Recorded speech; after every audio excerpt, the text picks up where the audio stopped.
બધાને જય જય ગરવી ગુજરાત. મિત્રો, હમણે સ્થાનિક સ્વરાજની ચૂંટણી તો આવે છે, પણ જેથી કરીને જેટલા આજે કાયદાની કારણે લોકો છે ત્રાહીમામ પુકારી ગયા છે, સત્તાથી સરકારથી જે કાંઈથી. અને ગોપાલભાઈ ઇટાલિયા જ્યારથી વિસાવદર જીતા છે ખાલી, અને ત્યારથી ગુજરાતમાં એક જાતનો એવો ક્રેઝ આવી ગયો છે. આમ આદમી પાર્ટી સારી વાત છે, પરિવર્તન થવું જોઈએ, કોઈની મનમાં ના રહી જાય. પણ કહેવાનો અર્થ શું થાય છે કે હમણાં ગુજરાતની અંદરમાં મુખ્યમંત્રી આપણા વડાપ્રધાન નરેન્દ્ર મોદી આવી ગયા, અમિત શાહ આવી ગયા, અઠવાડિયામાં બબે ફેરે બધું થઈ ગયું. હવે બધા પોતપોતાના સમાજના જે આંદોલન કરતા લોકો, કે સમાજને સત્તામાંથી બેસાડવાના લોકો પોતપોતાના નેતાઓના ખાતા માગી રહ્યા છે. કોઈ કે અમારે ગૃહપ્રધાન મળશે, કોઈ કે નાણામંત્રી મળશે, કૃષિ મંત્રી મળશે. બધાને સમાજનો હક છે, માગી શકે. પણ બધું આ બધા એક જ લઈ જશે તો બીજો સમાજ બધો ક્યાં જશે? આપણે પણ કરવું જોઈએ.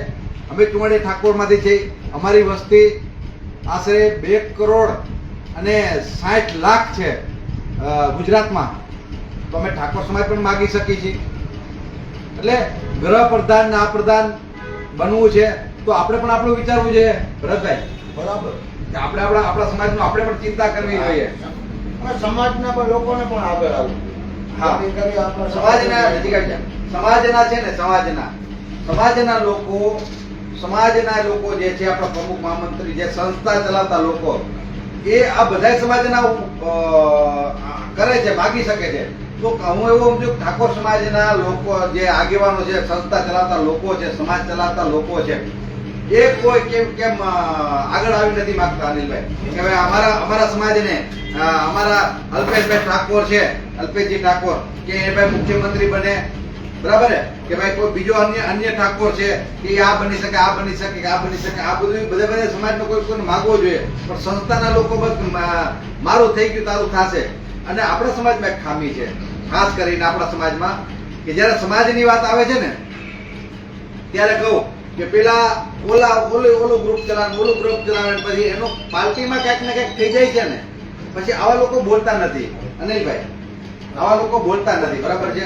એટલે ખાસ કરીને એ ચિંતા કરો. સ્થાનિક સ્વરાજની ચૂંટણી આવી છે, આપણે ખરેખર છે ને રાજકોટ જિલ્લાના જેટલા ગામડાઓ છે બધા ગામડામાં આપણે પદયાત્રા કરીએ.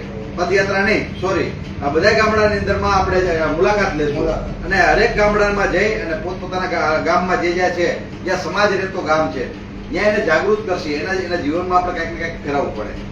એવી રીતે તમારા નાકરાવાડી વિસ્તાર છે, તમારે એવી નક્કી કરવું પડે આ જગ્યાએ આપણા સમાજના લોકો છે તો કોણ કરશે, કોણ ચૂંટણી લડશે, કોણ નથી લડતા. આગેવાનો દ્વારા આ બધું કરવું જોઈએ. આપણા નિગમ પણ કયો કે નિગમમાં બીજા અન્ય સમાજના નિગમમાં કરોડોની ગ્રાન્ટ ફાળવે, તો આપણા નિગમમાં કેમ કોઈ ખ્યાલ નિગમમાં ગ્રાન્ટ? હા, પણ એ નિગમની વાત એવી છે કે હવે સત્તામાં જે આપણો સમાજનો લોકો કોઈ છે નહીં. જે સમાજના નથી એટલે આપણી કે જે આપણે ધારાસભ્યોને બધા રજૂઆત કરતા હોય છે, એ રજૂઆતમાં તમને વાત કહું ને ભાઈ, કોઈ એક પણ માણસ એવી રજૂઆત નથી કરી કે આપણા નિગમમાં આટલું ફંડ છે ને આટલું કરી ગયું. કોળી ઠાકોર વિકાસ નિગમ તો એક જ છે, તો આપણે કેબિનેટ મંત્રી કુંવરજીભાઈ બાવળિયા એ પણ રજૂઆત કરી શકે ને? અરે બધા કરી શકે. કોળી ઠાકોર નિગમમાંથી બાવળિયા સાહેબ રજૂઆત કરી શકે, હીરાભાઈ સોલંકી રજૂઆત કરી શકે, પરસોત્તમભાઈ સોલંકી રજૂઆત કરી શકે, આ બધા રજૂઆત કરી શકે, બરાબર છે? અલ્પેશ ઠાકોર રજૂઆત કરી શકે. શાસક જે છે, જીતેલા પ્રતિનિધિઓ જે છે, એ બધા રજૂઆત કરી શકે. આપણે એના સપોર્ટર, આપણે એને ટેકો દઈએ છીએ. પણ હાલ એ અત્યારે કેવું કહે છે કે ભાઈ અમે પાર્ટીમાં છે કઈ ન બોલી શકીએ નિગમ બારામાં, આ સમાજને જ કરવાનું. હવે જો તમને વાત કીધો, સમાજને બોલવાનું છે ને, હવે આ તેમને ના સમાજને જ કેવી રીતે બોલવાનું? ચૂંટાઈ ગયેલા તો એ લોકો છે, સમાજના કેવી રીતે બોલવાનું? હું તમને વાત કહું કે એની ટિકિટ આપણે માગવા જવાની, જીતાવાના આપણે, અને પછી આપણે બેસાડી પછી આપણે કઈક આપણા નિગમનું કઈક ભલું કરજો.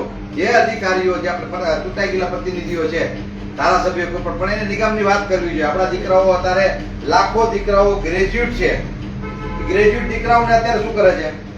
ગ્રેજ્યુએટ લાખો છે પણ એ બધા અત્યારે ખેતરમાં બેઠા બેઠા દાંતેડી નીંદે છે. બધા મજૂરી કરે. કારણ કે નિગમમાં પૈસા નથી કે પોતાની લોન લઈને કે નાનો મોટો ધંધો કરી શકે. પણ એ આપણા સમાજમાં શિક્ષણ ઓછું છે એટલે એના કારણે અને જો અન્ય સમાજમાં શિક્ષણ એટલું વધી ગયું કે જે લોકો સરકાર પણ એને એવડી જગ્યા ફાળવે શિક્ષણ ભવન બનાવવા માટે.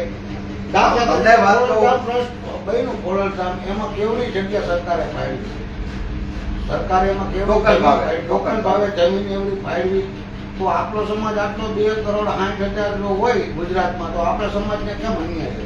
તમને વાત કહું, જ્યાં સુધી ધારાસભ્ય માગશે ને એમ કે ભાઈ તો સરકારને કરવાનું, તો સરકાર સમાજ માગે, પણ સમાજ માગે તો તમને ચૂંટીને શું કામ મોકલ્યા છે? મારો પ્રશ્ન કયો છે કે જો તમે ધારાસભ્ય છો, એ રજૂઆત કરવી પડે કે ભાઈ અમારા કોળી ઠાકોર નિગમમાં તમે ફંડ નાખો તાકે અમારા દીકરાઓ જે ભણેલાઓ છે એ કાંઈક ને કાંઈક ધંધો કરી શકે. નોકરીની લોકો અપેક્ષા છે નહીં, કારણ કે બધે કોન્ટ્રાક્ટ દેવાઈ ગયા છે. તો એ લોકો શું કહે છે કે ભાઈ અમે સત્તામાં છે એટલે અમે રજૂઆત ન કરી શકીએ. તો તમે શું કરી શકો? કાંઈ કરી ન શકો સમાજ માટે? સાંસદ સભ્ય છે, કેન્દ્રીય મંત્રી છે, આપણા સાંસદ છે, તો એ પણ કેન્દ્રમાં રજૂઆત કરી શકે. ગુજરાતમાં આપણા શાળામાં સમાજ આવે છે ને.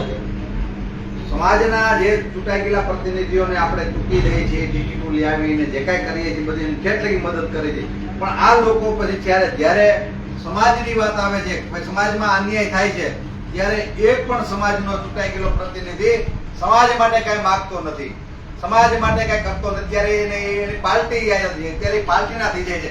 અત્યાર લગીનમાં ઘણા એવા દાખલા છે કે જે આપણા દીકરાઓના ખૂન થઈ ગયા છે, એના માટે આવેદન પત્ર દેવા જતો ત્યારે ચૂંટાઈ ગયેલો પ્રતિનિધિ એક પણ નથી આવતો. હારે ભાઈ ચાલો આપણા સમાજ માટે અન્યાય થયો છે, કોઈ દીકરીની છેડછાડ થઈ, દીકરી ભાગી ગઈ છે, ત્યારે ચૂંટાઈ ગયેલો પ્રતિનિધિ એક પણ નથી આવતો. મારું એ કેવું છે કે ભાઈ આપણે ચૂંટીને મોકલી છીએ તો એને એની જવાબદારી બને છે. અને જો કદાચ એનામાં હિંમત ન હોય, તેવડ ન હોય, તો આવા માણસોને 5 વર્ષ આપણે જોઈ લીધા કે ભાઈ 5 વર્ષમાં આ માણસ ક્યાંય કામમાં નથી, તો આવનારા સમયમાં 5 વર્ષ પછી ચૂંટણીઓ આવે ને ત્યારે એને જોઈ લેવો જોઈએ ખરેખર કે ભાઈ આ માણસ કાંઈ કામનો નથી, હિંમત વગરનો છે, તો આને ઘરે બેસાડવો જોઈએ. હું તો આવું કહું છું. અનિલભાઈ, તમારું કેવું શું થાય? બરોબર જ છે. એટલે ગમે ત્યારે સમાજની જ્યારે વાત આવે ને ત્યારે સમાજને એક થઈને ગ્રુપ કોઈ પણ ચલાવતા હોય એક થઈને રહેવું જોઈએ, એવી અમારી વાત છે. અમારી માંગણી છે કે ભાઈ ગુજરાતની અંદરમાં સૌ પ્રથમ 2,60,00,000 વસ્તી કોળી અને ઠાકોરની છે, જ્યારે કુલ વસ્તી 6.5 કરોડની છે. એમાંથી 50% વસ્તી તો કોળી ઠાકોરની છે. તો એનો આજ સુધીમાં ક્યારેય મુખ્યમંત્રી માધવસિંહ સોલંકી બન્યા ત્યાર પછી કોઈ મુખ્યમંત્રી બન્યા નથી. તો શું આ સમાજમાં કોઈ એવો માણસ લાયકાત નથી? શું એવું સમજે છે? તો એવી ભૂલ છે. ચૂંટણીઓ આવશે ત્યારે એના પરિણામો પણ મળશે, આ નક્કી છે. પણ આપણે એક વિચારવાનું ખાસ અત્યારે એ છે ભરતભાઈ કે જ્યારે લોકોને એ ચિંતા કરવાની છે 5 વર્ષ જે નેતાના 5 વર્ષ ચૂંટાઈને આવ્યો છે એ પછી સરપંચ હોય, કોર્પોરેટર હોય કે ધારાસભ્ય હોય કે જિલ્લા પંચાયત કોઈ પણ તાલુકા વાળો હોય, 5 વર્ષમાં એને શું સમાજમાં ઉપયોગ થયો છે તો જ એને બીજી ફેર મત દેવાય. બાકી જો સમાજમાં 5 વર્ષમાં ઉપયોગ ન થયો હોય ને કે સમાજની કોઈ મદદમાં કોઈ બેનું દીકરી ભાગી ગયું હોય કે કોઈ પણ જાતના પોલીસ ચોકીના કોઈ પણ આવેદન પત્રમાં ક્યાંય હારે ન રહેતો હોય તો એને ચૂંટાવવો ન જોઈએ. એના કરતા ગધેડાને મત આપી દેવાય. સમાજના કોઈ આગેવાનને જ્યારે ટિકિટ જોતી હોય ત્યારે સમાજ યાદ આવે કે મારો સમાજ કે તો હું ટિકિટ લેવા જાઉં, મારો સમાજ કે તો હું ચૂંટણી લડું. જ્યારે સમાજનો એવા મુજબ ટિકિટ મળી જાય અને ચૂંટાઈ જાય પછી સમાજનો કોઈ ભાવ પૂછતું નથી. પછી એનું સમાજમાં ગામડા આવે ને સમાજના ગામ ત્યાં પણ કોઈ વિકાસ કરવા માંગતું નથી. અને સમાજના સરપંચ હોય તે મજબૂર છે અત્યારે ભાજપથી એ કઈ બોલી શકતા નથી, રજૂઆત પૂરી કરી શકતા નથી. સમાજ કરીને કેવલ ને કેવલ સમાજમાં કમાવા આવે છે, પોતાના રોટલા શેકે છે, 5 વર્ષ પછી પાછા એની નકટા છે, પાછા આપણા આગળ આવે છે. અને આપણી એ ભૂલ છે કે પાછા આપણે એને સ્વીકારી છે. હું તો કોઈ પાર્ટી જોવાય નહીં, કોઈ વસ્તુ જોવાય નહીં, સમાજનો માણસ સારો કયો છે, આપણને ઉપયોગી કયો છે એને જ મત આપવો છે.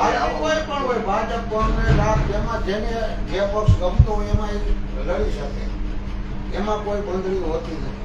અને હું તો કહું આપણે અખિલ ભારતીય કોળી સમાજ જે રણછોડભાઈ હાલે એમાં જિલ્લે કન્યા છાત્રાલય બનાવવી જોઈએ. અને એ રજૂઆત સરકારને જો રાષ્ટ્રીય અખિલ ભારતીય રાષ્ટ્રીય કોળી સમાજના અધ્યક્ષ હોય કુંવરજીભાઈ બાવળિયા તો એ પણ હાલ અત્યારે રજૂઆત કરી શકે. અરે પ્રેરણા લેવી જોઈએ અલ્પેશ ઠાકોરની.